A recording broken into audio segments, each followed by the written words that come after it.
Kami Business présente les contes KB, une série de contes kamites. À la narration, Dadje.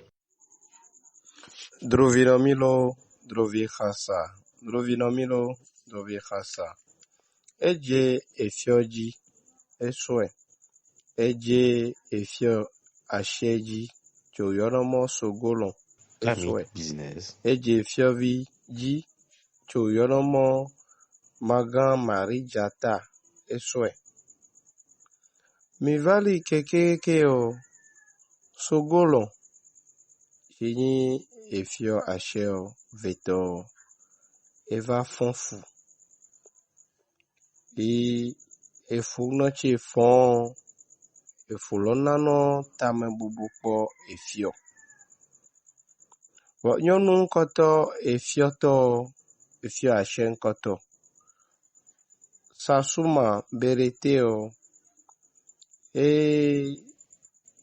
yecha buno tame po mo le yawe keke yeviere dokunuo chi anyi efio vito anyi toma no enudengbe va redo do ekpomo eshishi efonfu ineto enetame bubune wo shishe chi sogolo efonfu o ye game yo ye va so viji eji nsuvi tame bubuji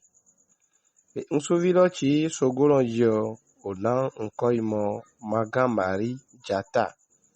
medeka we yono enolon kodon mo sogolo jata vo nchi inyi mau susu mau menyowo meledete ni monongi o me kito no i mau mo wanyi fioeo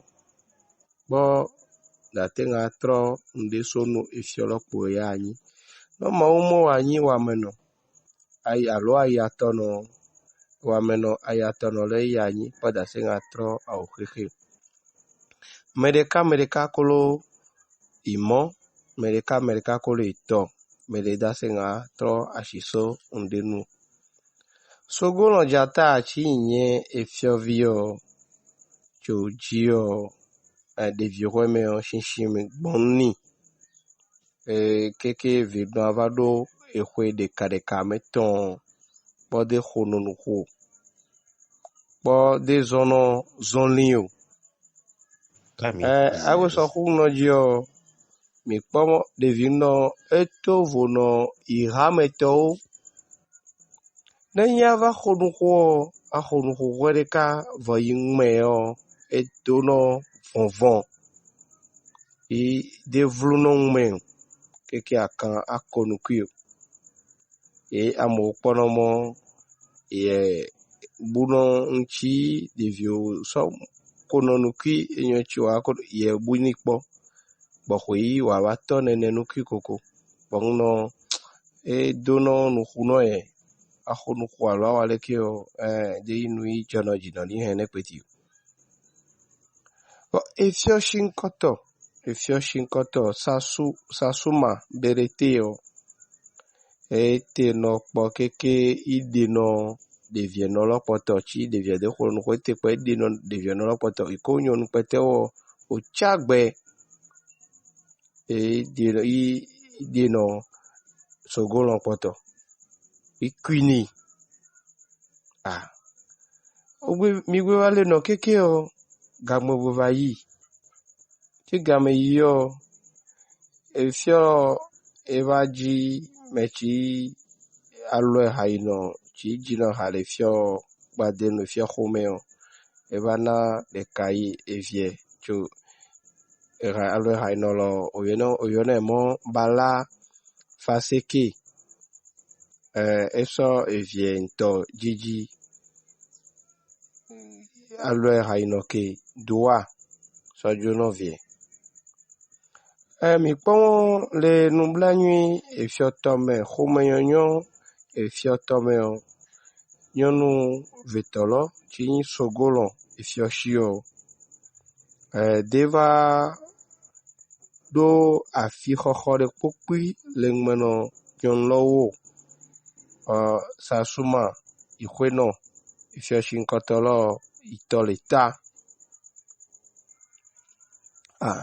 Ele ahagan o tetre funonyon lo ezuzu gan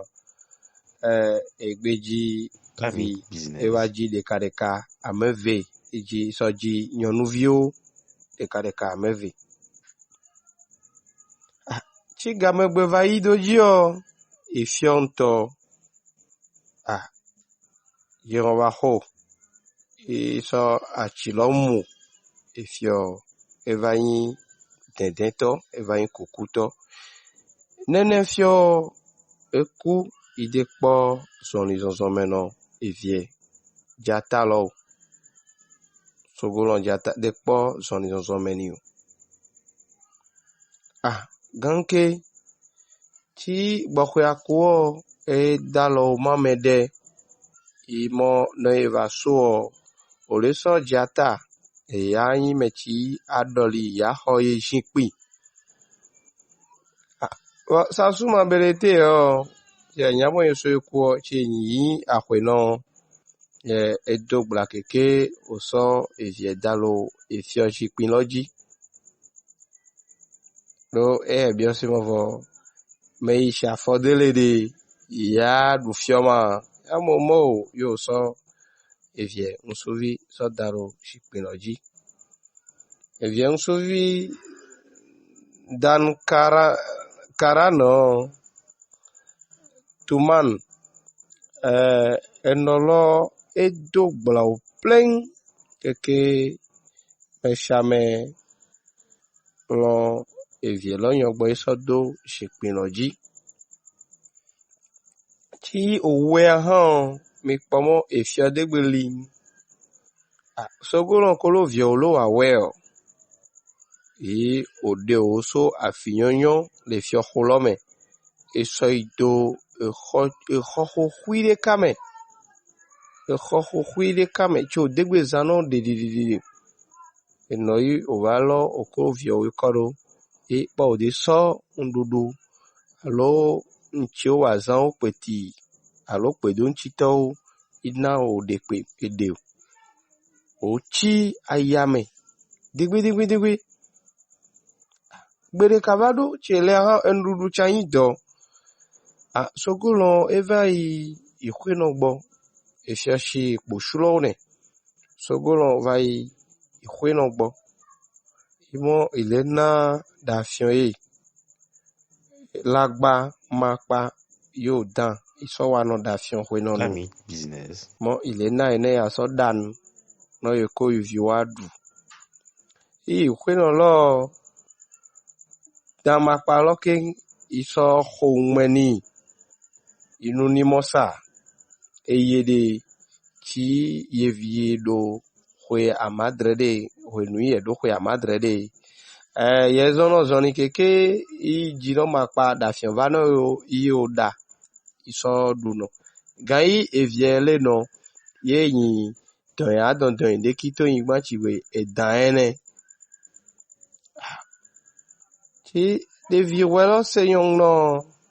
jata lo seyon no yono nui don to yin madese zono zoni yemo eche ezugbiche yeuga yemo chinya yato zoni zonzon chemo yato zoni zonzon yo to ekpochi ato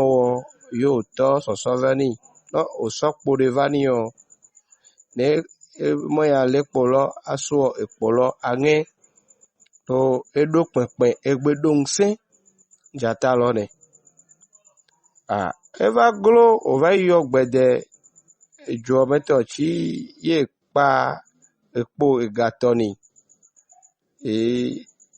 evie etekpo keke so donu sole iye kpachame ijete kpachame ekuto ekpo gatolo sabavo